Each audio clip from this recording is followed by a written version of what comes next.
Previously, the compassionate king, moved only by the desire to protect all beings, prayed before Lord Brahma, the soul of the universe. And the Creator, pleased with his devotion, granted the boon. Brahma vanished into radiant light, and from the heavens the gods showered blossoms in divine celebration. But the king's journey was far from over. One day, in the quiet sanctity of his forest hermitage, the king performed the sacred rites. With folded hands, he offered water to the spirits of his forefathers, praying for their eternal peace. As the cool stream of water flowed from his palms, a wonder occurred. A tiny fish, a gleaming carp, fell into his hands along with the libation. Its scales shimmered in the morning sun, sparkling like drops of liquid silver. The king's breath caught. This was no ordinary fish, no chance of the river's current. The forest grew still.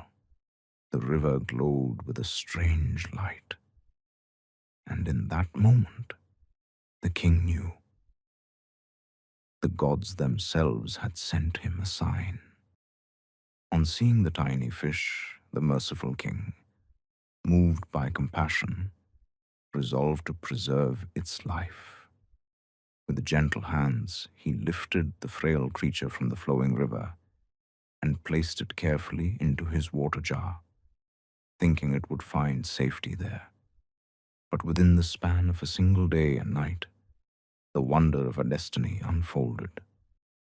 The small fish began to grow, its delicate form swelling into that of a mighty being. Soon it measured 16 fingers in length, its scales glistening with an otherworldly sheen. The jar, once a vessel of shelter, now became a prison.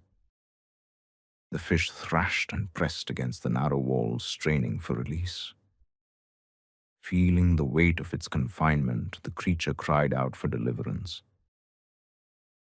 The merciful king lifted the fish from the water jar and settled it in a larger pitcher. But by the next morning it grew to 3 hands and cried out, "I am at your mercy. I plead for relief from this confinement." Hearing the plaintive call, the king removed the fish from the pitcher and lowered it into a well. Yet even the well could not contain its growing form.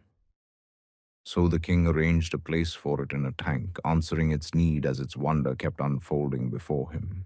In the royal tank, the wonder did not cease.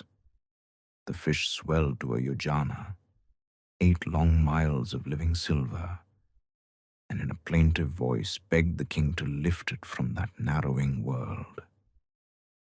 Obedient to compassion, the king led it to the Ganges, but there too it grew, and so he surrendered it to the ocean, where the creature rose and rose until its bulk nearly filled the vast blue plain. Awe washed the king clean of doubt.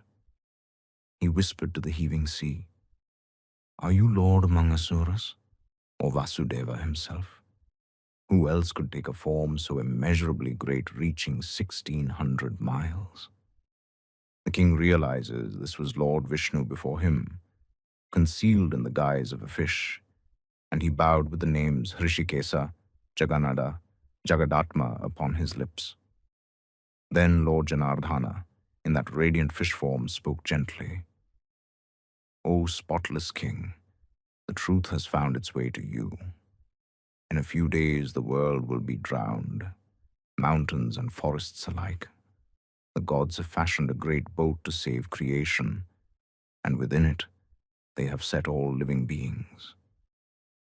Take charge of this ark and comfort the distressed when danger rises. If storms drive it astray, bind it to my horn. By rescuing the afflicted from such an awful misfortune, you will be rendering a great paternal service to the creation. And O blessed sovereign, you shall reign for 1 Manvantara from the beginning of the Krita Yuga, and shall be venerated by the gods."